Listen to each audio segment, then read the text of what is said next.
በርዕሰ ሊቃነ ጳጳሳቱ በአባ ማትያስ ወሶይ ከጳጳስ አባ ሳሙኤል በደብራችን በደብረ ምሕረት በሀገራችን በኢትዮጵያ በምንኖርባት አሜሪካ እዚህ በተሰበሰብነው ሕዝበ ክርስቲያን ላይ ለዘላለሙ ሰጥቶ ይኑር አሜን።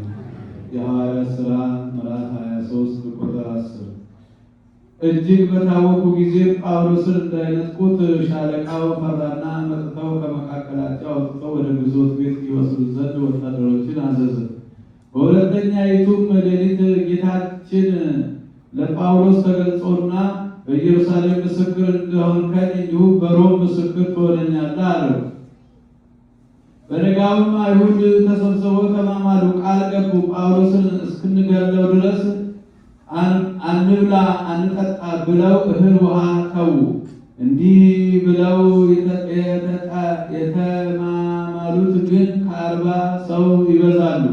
እነሱም ወደ ካህናት አለቆችና ወደ መምህራን ሄደው እንዲህ አሏቸው፣ ጳውሎስን እስክንገድለው ድረስ እነሆ እንዳንበላ እንዳንጠጣ ተማምነናል፣ ቃል ገብተናል።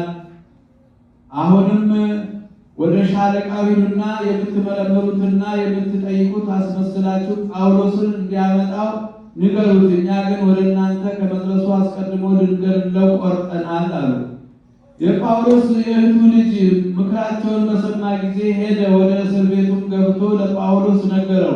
ጳውሎስም የመቶ አለቃውን ጠርቶ የሚነግረው ነገር አለና ይህ ልጅ ወደ ሻለቃው አድርስልኝ አለው። የመቶ አለቃውም ልጁን ይዞ ወደ ሻለቃው ወሰደውና እስረኛው ጳውሎስ ይህን ልጅ ወደ አንተ እንዳደርሰው ለመነኝ፣ የሚነግርህ አለውና አለው። ሻለቃውም ልጁን በእጁ ይዞ ለብቻው ገለል አድርጎ የምትነግረኝ ነገሩ ምንድን ነው አለው።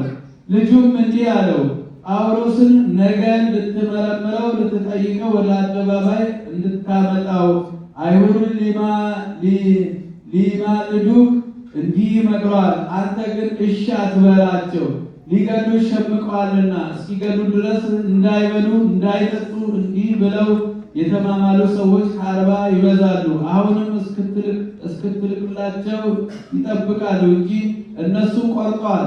ከዚህ በኋላ ሻለቃው ልጁን ላከው፣ ከነገረው ነገር ለማንም እንዳይናገር አትናገር አለው። ከብላቴኖቹም ሁለቱን ጠርቶ ከወታደሮቹ 270 ፈረሰኞች 200 ቀስተኞች ምረጡ፣ ከሌሊቱም በ3 ሰዓት ወደ ቂሳርያ ይሂዱ አላቸው። አህያም አምጥተው ጳውሎስን በዚያ አስቀምጠው ወደ ቂሳርያ አገረ ገዢ ወደ ፊልክስ እንዲወስዱት አዘዛቸው። እነሱም እንደታዘዙ አደረጉ። እንዲህ የምትል ደብዳቤ ጻፈለት። ከልኩዮስ ቀላውዴዎስ ለብርቱ አገረ ገዢ ፊልክስ ሰላም ለአንተ ይሁን። ይህ ሰው አይሁድ ያዙት፣ ሊገድሉትም ፈለጉ። ከወታደሮቼ ጋር ተከላከልኩለት። የሮም ሰዎች መሆኑንም አውቄ አዳንኩት። በምን ምክንያት እንደሚከሱት በደሉን አውቅ ዘንድ ወደ አደባባይ አቅርቤ መረመርኩት። ስለ ሕጋቸው ብቻ እንደከሰሱት ተረዳሁ። ለመታሰር ለሞት የሚያበቃ ሌላ በደል ግን የለበትም። አይሁድ በዚህ ሰው ላይ በመሸመቅ የሚያደርጉትን ባሰቡ ጊዜ ወደ አንተ ላኩት። ከሳሾቹንም ወደ አንተ እንዲመጡና በፊት እንዲፋረዱ አዛቸዋለሁ። ደህና ሁን። ጭፍሮችም እንዳዘዛቸው አደረጉ። ጳውሎስን በሌሊት ወስደው አንቲጳጥሪስ አደረሱት። በማግስቱ በዙሪያ ወዳሉ ነገሮች ተመልሰው ፈረሶቻቸውንም ከዚያው አዋሉ። ከዚያም በኋላ ወደ ቂሳርያ ገቡ። ወደ አገረ ገዢውም ደረሱ። የተላከውን ደብዳቤ ለአገረ ገዢው ሰጡት። ጳውሎስን ወደ እርሱ አቀረቡት።